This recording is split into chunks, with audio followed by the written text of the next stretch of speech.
ভাই এখানে কি রান্না হচ্ছে? হ্যাঁ ভাই, মুরগি।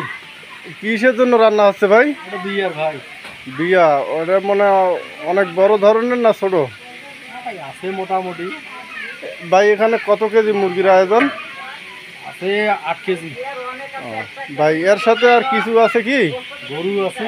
গরু কত মুরগির কেজি? ডাল আছে, সালাদ আছে, সব কিছু আছে। ও ভাই, গরু কি পাক হয়েছে? না, গরু হয় না, গরু পরে, এখন মুরগি। ও এখন মুরগি। ভাই পোলাও পাক হবে কি? পোলাও হবে, সাদা ভাত হবে। ও ভাই, এটা কি বরযাত্রী আসবে এখন না আসছে? রাত্রে ভাই। রাত্রে? তা আপনাদের রাত্রে আপনাদের এখনো পাক শাক হইলো না? পাক হইতে হইতে ভাই এখন ওরা চলে আসবে, খাওয়া হয়ে যাবে। ও তাহলে ওদের সাথে কোনো যোগাযোগ হয়েছে বরপক্ষ? বরপক্ষ এখন সেলুনে সেভ করতে আছে। ও সেলুনে সেভ করতেছে। আচ্ছা, ওরা আসতে মনে হয় লেট হবে তাই না? হ্যাঁ ভাই, 8টার দিকে আসবে। 8টার দিকে? তো ওরা 8টার দিকে বার হলে তো 2-3 ঘন্টা লাগবেই আসতে নাকি? অবশ্যই ভাই। ও রাস্তা মানে অনেক দূরে না? না, আছে মডার্ন। মডার্ন? ও তাহলে তো পাশাপাশি এলাকা। ভাই আপনি কে ভাই?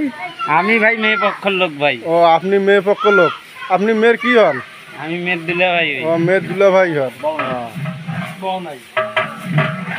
আচ্ছা ভাই, আয়োজন তো মোটামুটি ভালোই করছেন নাকি? হ্যাঁ ভাই, ইনশাল্লাহ। ভাই কত লোকের আয়োজন ভাই? তারপরেও 80 জন। 80 জন?